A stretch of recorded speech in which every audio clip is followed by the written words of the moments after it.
아멘. 어제 저녁에 이제 저희 가정에서 가정 예배를 드리면서 그렇게 이야기를 하였습니다. 우리 가족들 특별 새벽 예배를 하자.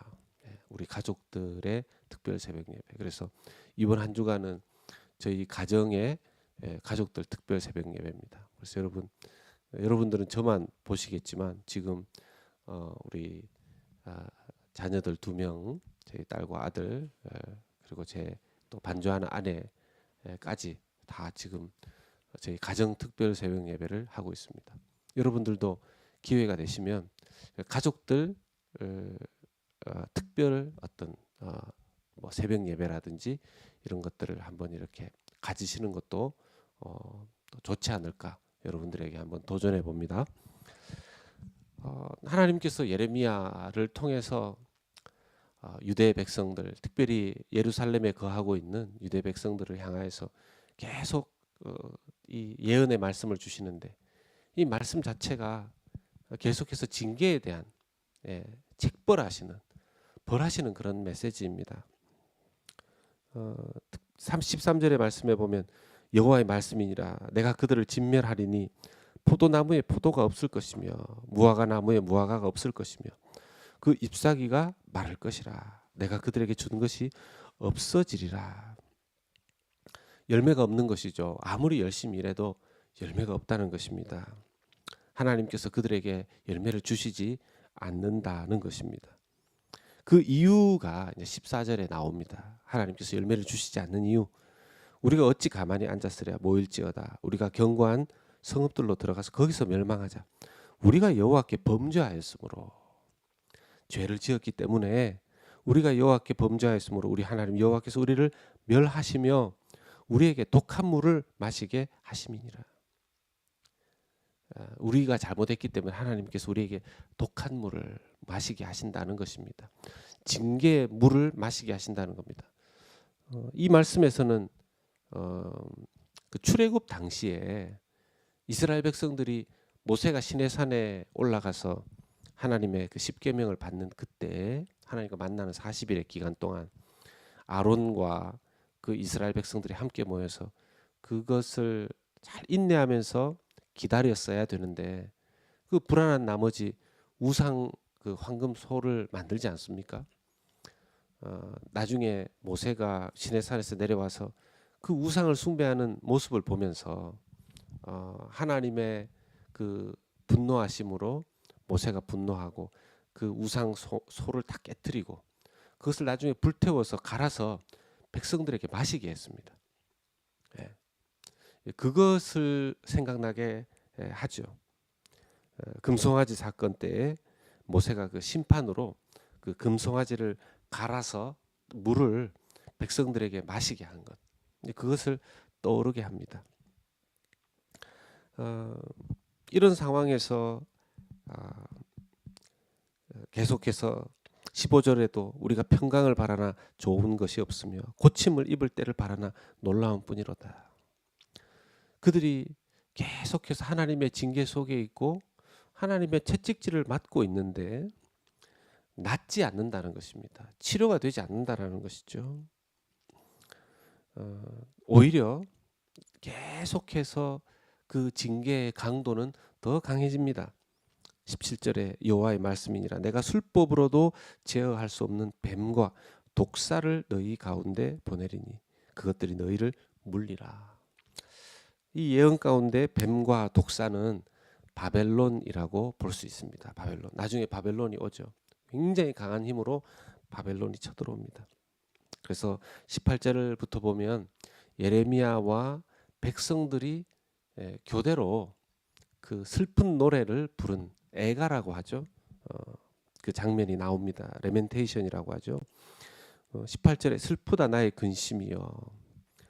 여기서 슬퍼하는 자는 누구냐 하면 예레미야입니다. 내 마음이 병들었도다. 예레미야는 이 가슴 아픈 메시지를 유대 백성들에게 전하였지만 예레미야의 마음도 얼마나 슬프고 안타깝고 예레미야 자기 자신이 마음이 병들었다 할 정도였었습니다. 19절에 상반절 딸 내 백성의 심히 먼 땅에서 부르짖는 소리로다. 여호와께서 시온에 계시지 아니한가? 그의 왕이 그 가운데 계시지 아니한가? 이것은 이제 선지자의 말이고요. 그들이 어찌하여, 이 부분은 하나님의 대답입니다. 어찌하여 그 조각한 신상과 이방의 헛된 것들로 나를 경노하게 하였는고. 여러 가지 우상들을 계속 숭배하는 그것으로 인해서 하나님께서 내가 분노하였기 때문에 이 재앙을 주고 있다, 이렇게 대답하시는 거죠. 20절에 예레미야의 또 슬픈 노래가 나옵니다. 추수할 때가 지나고 여름이 다하였으나 우리는 구원을 얻지 못한다 하는도다. 예레미야의 슬픈 노래고, 21절은 예레미야와 죄송합니다. 20절은 백성들의 슬픈 노래입니다. 추수할 때가 지나고 여름이 다하였으나 우리는 구원을 얻지 못한다. 21절은 예레미야 선지자의 슬픈 노래입니다. 딸 내 백성이 상하였으므로 나도 상하여 슬퍼하며 놀라움에 잡혔도다. 22절은 예레미야와 백성들 모두의 슬픈 노래입니다. 길르앗에는 유향이 있지 아니한가? 그곳에는 의사가 있지 아니한가? 딸 내 백성이 치료를 받지 못하면 어찌 됨인고? 그때 당시에 길르앗에서, 그 길르앗의 어떤 나무에서 그 아주 질이 좋은 향수도 되고 약물도 만들어냈다고 그래요. 참 좋기 때문에 이 향도 좋았거니와 이걸로 그 어떤 치료하는데 그 약으로도 썼는데, 그런 좋은 길르앗의 유향이 있음에도 불구하고, 의사가 있음에도 불구하고 딸 내 백성, 즉 왜 이스라엘에 하나님 앞에 치료받을 수 있는 그런 것들이 있을 텐데 왜 예루살렘 백성들이, 유대 백성들이 왜 치료받지 못하는가, 이 말을 던지는 것이죠. 이 말씀을 쭉 묵상하다 보면 깨닫게 되는 것이 이겁니다. 근본적인 치료가 필요하다는 것이죠. 여러분 아시죠? 이렇게 어떤 이렇게 냄새가 아주 지독하게 나는 방에, 어떤 곳에 아무리 향수를 뿌려도 계속 냄새가 납니다. 그래서 냄새 나는 곳을 근원을 찾아내다 보면 뭔가 벌레가 썩었든지 짐승이 썩든지 아주 그 냄새 나게 하는 그 원인이 있는 거죠. 그걸 치우면 냄새가 해결이 된다라는 것입니다. 이스라엘 백성들에게 있어서 그냥 어떤 한번 울고 말고 이런 게 아니라 근본적인 치료 대책 뭐겠습니까? 하나님과의 근원적인 관계 회복. 하나님과의 근원적인 관계 회복. 그걸 하나님께서 원하시는 것이죠.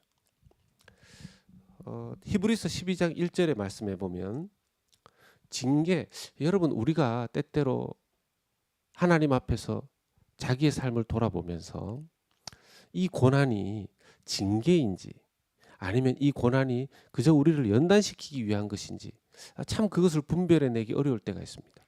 그런데 그냥 하나님이 우리를 연단시키기 위한 고난이라 할지라도 그 속에서 우리를 연단시키는 내용 가운데 이전에는 알지 못했던 것들을 깨닫게 하시고 회개하게 하시는 하나님의 뜻이 들어있을 때가 참 많지 않습니까? 그렇게 보았을 때는 그게 그 고난이 단순한 고난이든 하나님의 징계이든 회개의 마음으로 하나님 앞에 나아가는 것이 지혜로운 접근 방식이 된다라는 것입니다. 히브리서 12장 11절 말씀 보면 무릇 징계가 당시에는 즐거워 보이지 않고 슬퍼 보이나 후에 그로 말미암아 연단받은 자들은 의와 평강의 열매를 맺느니라. 열매를 맺는 징계를 통해서 어떻게 열매를 맺게 될 것인가? 결국 하나님, 그 징계를 통해서 하나님과의 관계가 회복되는, 그러면 열매를 맺게 되는 것이죠. 고린도후서 7장 10절의 말씀을 보면 하나님의 뜻대로 하는 근심은, 우리에게 근심이 생길 때 있죠.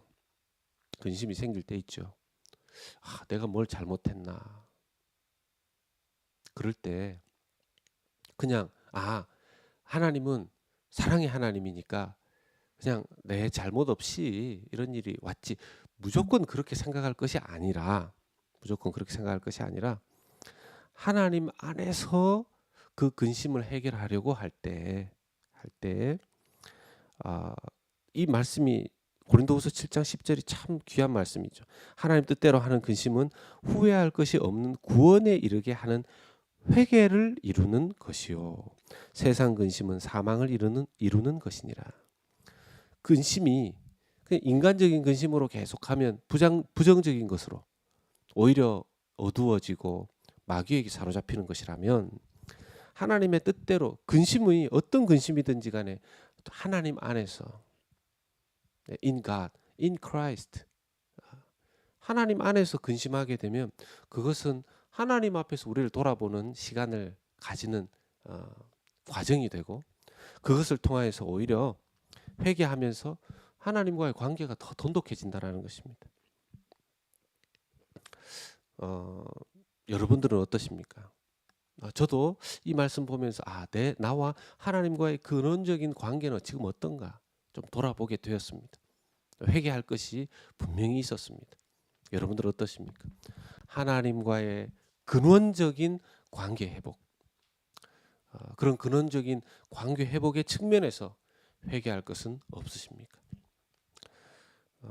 우리 스스로 괜찮아 하는 그런 확신이 아니라 온전히 근본적인 회개와 하나님께로 돌아가는 은혜가 우리의 삶 가운데 날마다 주어져서 정말 하나님 안에서 늘 근심이든 기쁨이든 하나님 안에서 모든 것을 이루어내는 그런 저와 여러분들 될 수 있기를 예수 그리스도 이름으로 권면하며 축원합니다. 아멘.